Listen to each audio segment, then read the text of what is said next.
Meanwhile, some last-minute fire prevention measures now underway. One task calls for the tools like weed whackers and lawnmowers that we see out there, and a lot of goats now. Take a look at this. This is part of the fire prevention taking place in not just Monterey County, but across the state of California, and we love to see them.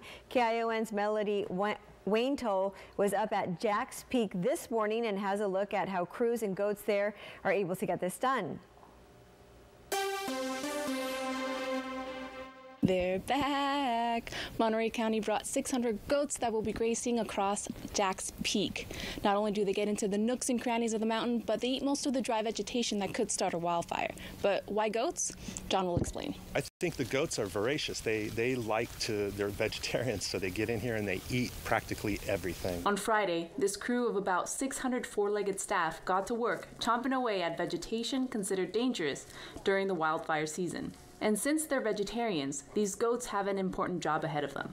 Park Planning Manager John Aikman says the goats are especially useful in areas where there are invasive species and poison oak that are unsafe for staff, but perfectly fine for the animals. You see the fencing that we put up. We're trying to keep these goats in an area where we can better manage them.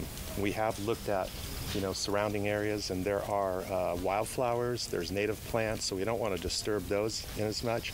We just want to focus on, the open areas, the grasses, the types of material that can become really flammable. Jack's Peak has one of 3 Monterey pine forests in the world. Over the years, animal droppings, dried pine needles, sap, and invasive species that are growing into the tree canopies make it susceptible to wildfires.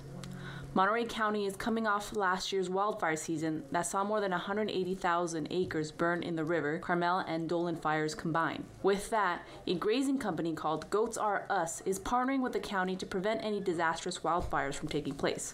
The company has worked with several county facilities for brush reduction projects, but that's not the only resource. Beyond the goats are staff armed with weed whackers, lawnmowers, and tools to cut branches before the goats are brought in to finish the job. They're working hard to keep this park safe from debris, so there will be road closures, but don't worry, they'll be here for the next 2 weeks or so you can walk up the hill and look at them from a safe distance. I'm Melody Wainto from KION 546 News. Back to you.